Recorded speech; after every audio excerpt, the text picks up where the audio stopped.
Namaskar and welcome to Express News. Let's begin. India's Prime Minister Narendra Modi took a holy dip at the Triveni Sangam in the ongoing Mahakumbh 2025 in Uttar Pradesh's Prayagraj and offered puja at Triveni Sangam, the confluence of the three rivers Ganga, Yamuna and Saraswati, on Wednesday morning.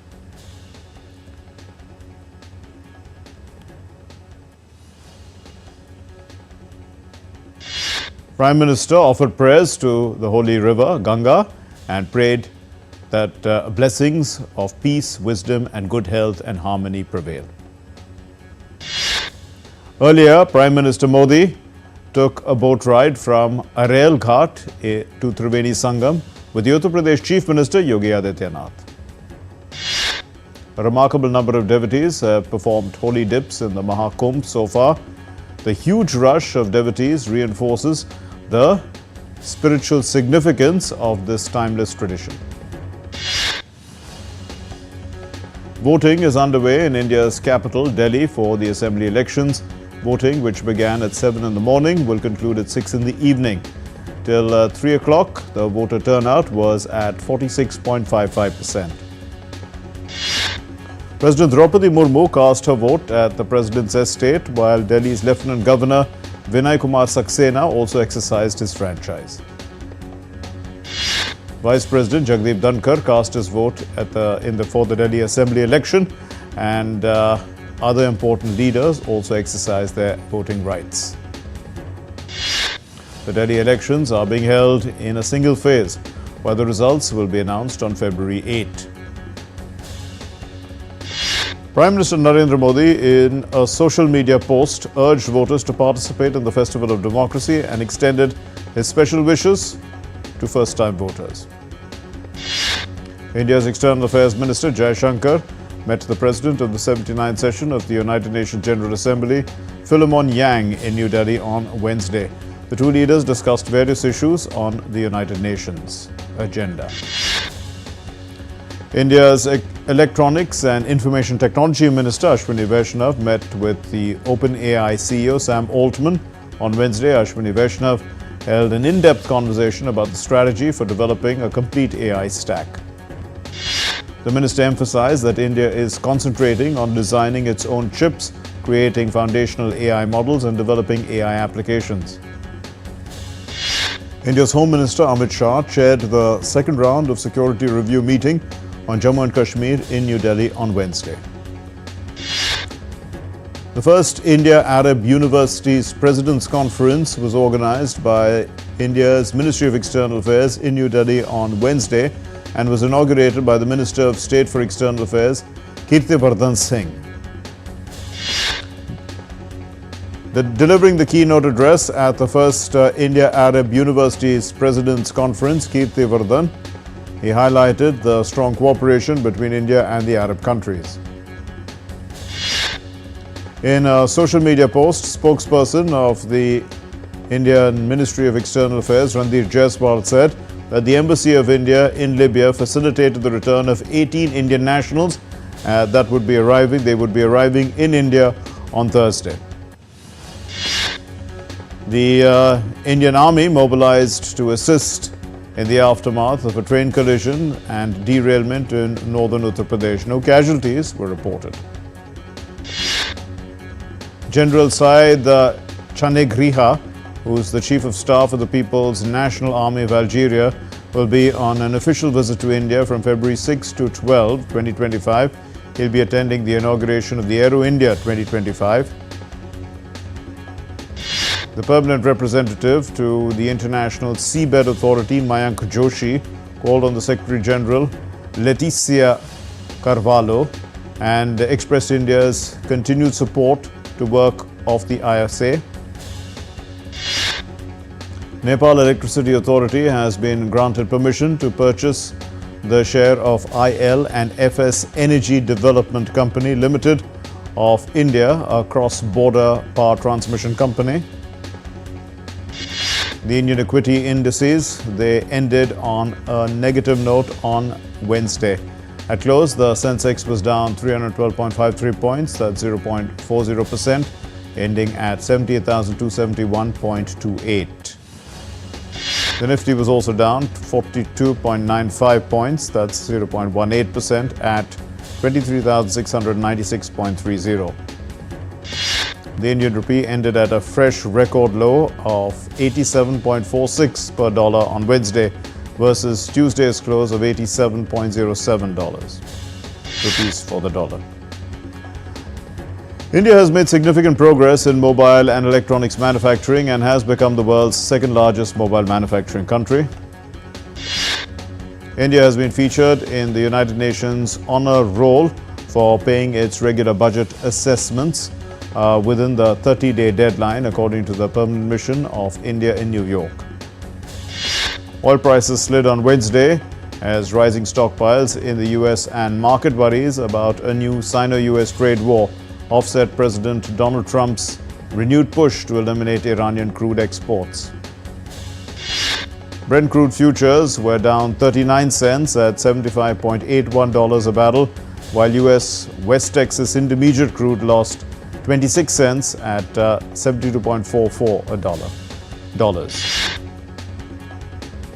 Australia has banned DeepSeek, the Chinese AI chatbot, from all government devices because of security concerns. The ban in Australia comes a day after Italy had banned the AI bot. The three major stock indexes closed higher on Tuesday, aided by energy stocks, while investors saw reason for optimism for a trade breakthrough between the US and China after President Donald Trump delayed tariffs for Canada and Mexico. The S&P 500 gained 43.31 points to end at 6,037.88 points.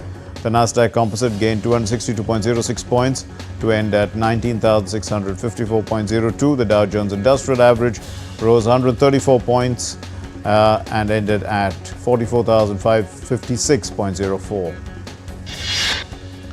Addressing a press conference with the Israeli Prime Minister Netanyahu, the US President Trump, he vowed that the US would take over the Gaza Strip after Palestinians are resettled elsewhere and develop it economically.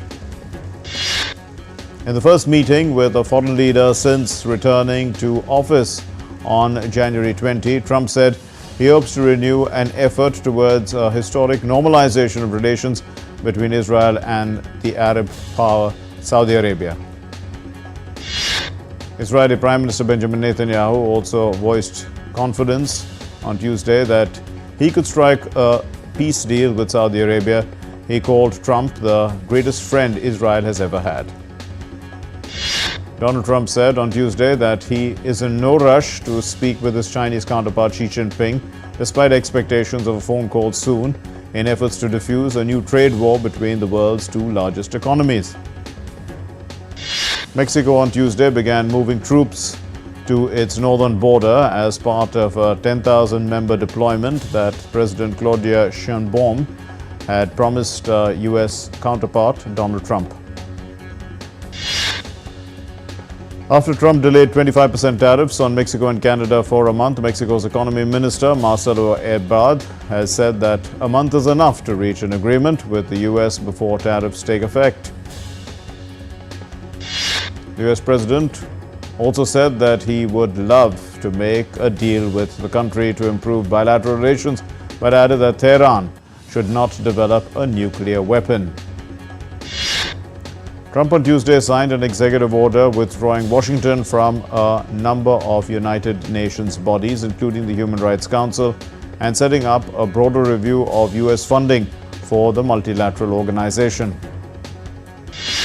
Ukrainian President Volodymyr Zelensky has expressed willingness to negotiate directly with the Russian leader Vladimir Putin if it means ending nearly 3 years of conflict.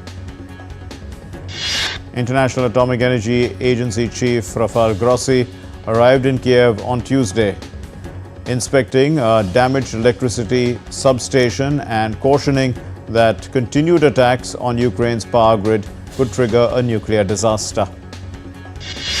Grossi announced that he plans to visit Russia this week to discuss the situation, including the Russia-occupied Zaporizhzhia nuclear plant. In his nightly address, President Zelensky revealed He and Grossi agreed to expand IAEA oversight at Ukraine's nuclear sites. 11 people were killed, including the suspected gunman of Sweden's Örebro west of Stockholm. This is at the Risbräska school for adults. Swedish Prime Minister Ulf Kristersson has called the fatal shooting a very painful day for all of Sweden. World leaders, including the Danish Prime Minister Mette Frederiksen, extended their condolences on the incident and offered Sweden their support. A shooting incident near a warehouse in Ohio, the United States, killed 1 and injured at least 5 people, with victims being transported to hospitals for immediate medical attention. The shooting began late on Tuesday evening.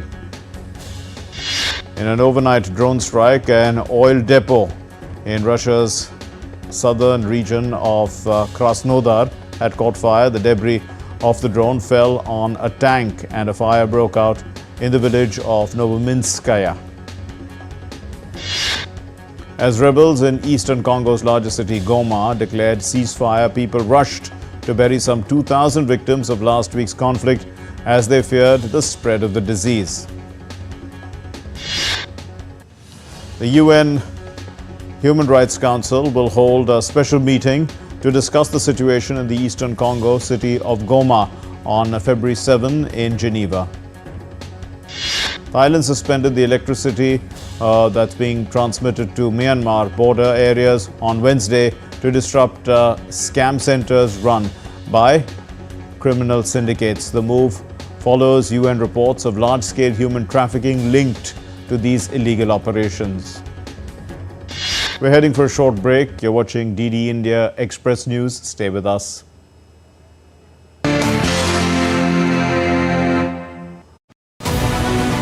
This week on Defence Dynamics, India strengthens its firepower. A 10,200 crore boost for Pinaka rockets. What does it mean for battlefield supremacy? From battlefields of Kargil to modern warfare. How India's Grad and Smirch rocket systems pack a punch. China builds a secret war command center 10 times the size of Pentagon. What's the Beijing's endgame? And Pakistan's internal crisis deepens. Political chaos, economic meltdown, and rising insurgency. How does it impact the regional security? Catch it all this Wednesday at 8 p.m. IST only on DD India.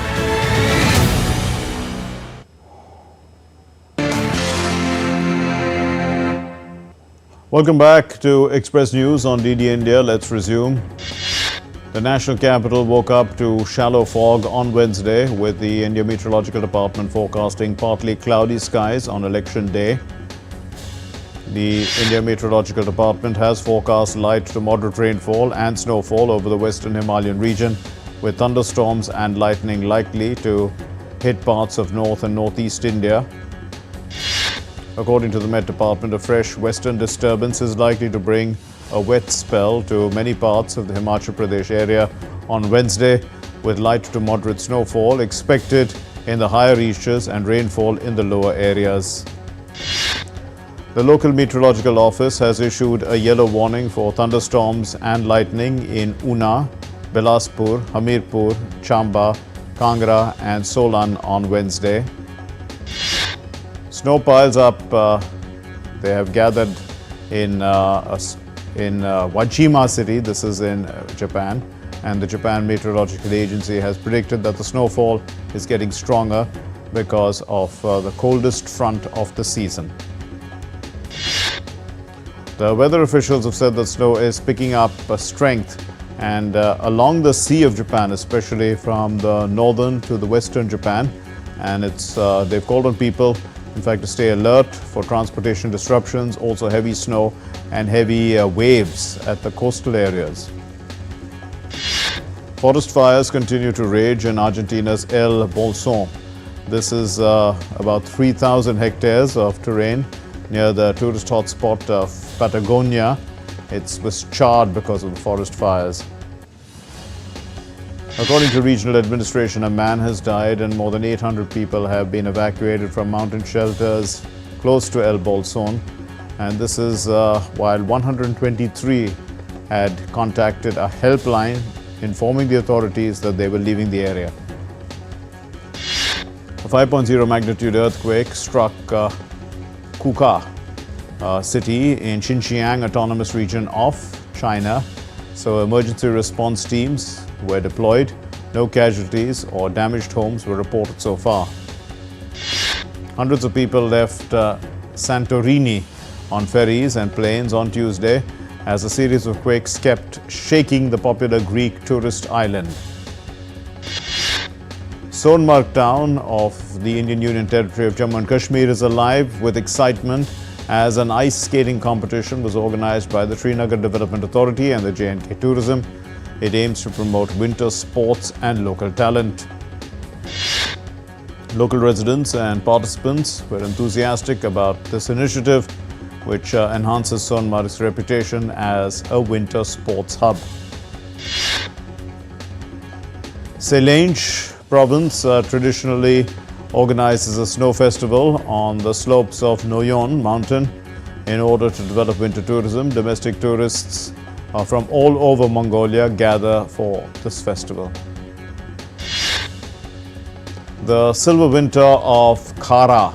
It's an event that's held in Mandalsong during the snow festival. Horse races, snow sumo, as well as tug-of-war competitions are organized. Istanbul and Çanakkale Strait, the iconic blue fish, in fact, is being monitored with acoustic tracking system to study migration patterns and climate change impacts. The research project aims to understand how bluefish adapt their behavior to respond to changing climate conditions and warming waters. People in Dubai can now embark on a new kind of culinary journey. Vivian Zogby, who is the founder and CEO of Bustronomy, hopes to blend luxury dining with Dubai landmarks on a double-decker bus, experiencing gourmet food and scenic views at the same time. The initiative is a first in the Emirates, brought by the Lebanese businesswoman who saw an opportunity in a city attracting an increasing number of tourists every year. The Princess of Wales travelled by school minibus along with an enthusiastic group of 5-year-olds. She joined them on a visit to the London National Portrait Gallery. During her outing, Kate joined students from All Souls Church of England Primary School, an interactive journey through the gallery's portraits designed to foster social and emotional learning. The People's Committee of Ninh Hoa Town in Vietnam organized a flower boat festival and a boat racing on the Dinh River with the participation of thousands of residents and tourists. In Vietnam this year, the flower boat parade competition has the participation of 28 boats representing communes and wards in the area, while the traditional boat racing competition takes place with the contents of men's doubles, men's singles and mixed doubles. Foreign visitors with diverse interests have embraced vibrant travel experience during the Spring Festival in China, exploring the country's rich offerings through family trips, nature adventure. The Spring Festival, marking the start of the Chinese New Year, is the most important festival in China. The official 8-day Spring Festival holiday season this year runs from January 28th to Feb 4th. I beg your pardon, it's over. And in Copenhagen, streets, squares and buildings transform into a mesmerizing display of light, even delighting the morning commuters on their way to work. Attracting more than 400,000 visitors annually despite the winter chill, the Copenhagen Light Festival ranks as Europe's second largest event of its kind, just behind Lyon's Fête des Luminaires, which in fact draws about 2 million attendees. The voice cast members of the adult animated superhero series Invincible walked the carpet. This was a special screening of their latest season Culver City. The series Invincible, which is based on the iconic comic series of a teenager, it returns for a third season, with the first 3 episodes landing on the streaming platform Prime Video. This is from February 6. Additional episodes will drop in weekly up to March 13. Pedro Pascal and Joseph Quinn are among the actors set to star in the Fantastic Four: The First Steps, the latest film from the Marvel franchise. The trailer for the new movie, which was released on Tuesday, introduces Marvel's first family made up of Pedro Pascal's Reed Richards, Vanessa Kirby's Sue Storm, and Joseph Quinn's Johnny Storm, and Eben Moss's Ben Grimm.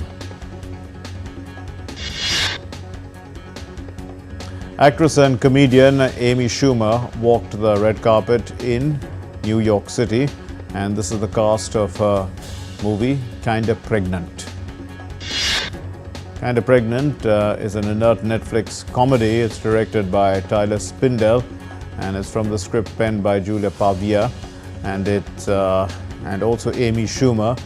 It's going to be released on Netflix on Wednesday. The drama thriller September 5 takes on a new approach to tell the true story of the 1972 Munich Olympics massacre. It's directed by the Swiss filmmaker Tim Fehlbaum, and this film, it follows the ABC Sports broadcasting team as they pivot from Olympics programming to cover the developing news story. The French cinema star Juliette Binoche, who won the Oscar for her portrayal of the nurse in The English Patient, was named the jury president for the 2025 Cannes Film Festival. The two-time Grand Slam champion Simona Halep announced her retirement from tennis. She's 33 years old. She was first-round loss at the Transylvania Open in her home country, Romania. An illustrious career spanning over a decade, Halep leaves behind a remarkable legacy. She secured 24 titles, including Grand Slam victories at Roland Garros. This happened in 2018. She won the Wimbledon as well in 2019. Carlos Alcaraz has avenged his shock 2024 US Open exit at the hands of Botic van Zandershoop. On Tuesday, he defeated the Dutchman in the first round of the Rotterdam Cup. India's rising tennis star, the 15-year-old Maya, delivered a stunning performance at the Mumbai Open WTA 125, defeating the Belarusian Irina Shimonovic and advanced to the round of 16. The world number 7, the Russian tennis player Daniil Medvedev, has parted ways with his coach Giles Simon, and this is after a year-long partnership. Karnataka is leading the medal tally at the National Games. Karnataka has secured a total of 53 medals, consisting of 28 gold, 12 silver, 13 bronze medals. They are at the top spot. Afghanistan's Rashid Khan has etched his name in the record books by becoming the highest wicket taker in T20 cricket. The Indian spinner Varun Chakravarti has been added to the ODI squad for the 3-match series against England on the back of his outstanding performance in the T20s. The Indian opener Abhishek Sharma climbed a whopping 38 places to reach the second spot among batters in the ICC Men's T20 International Rankings. The spinner Varun Chakravarti moved up 3 places to equal the second on the back of his 14 wickets and the player of the series effort against England. The Indian cricket team is going to face England in the first ODI of the 3-match series. Starts Thursday in Nagpur. The Indian batter Shubman Gill on Tuesday said there is no toxic competition between him, Jaiswal, and his childhood friend Abhishek Sharma amid increasing competition for a spot in the Indian top order. Australia will take on Sri Lanka in the second and final test at Galle. It starts Thursday. Australia lead the series 1-0. The soccer player Cristiano Ronaldo, during an interview with a Spanish television channel, said that he is better than the Argentinian forward Lionel Messi. This was the debate about who is the greatest player of all time. The basketball player Luka Doncic on Tuesday said that he was as shocked as anyone by the blockbuster trade that brought him to the Los Angeles Lakers, but he's excited to join forces with LeBron James in a move that could shape the franchise for years to come. Okay, that's all we have. Thank you very much for watching. Namaskar.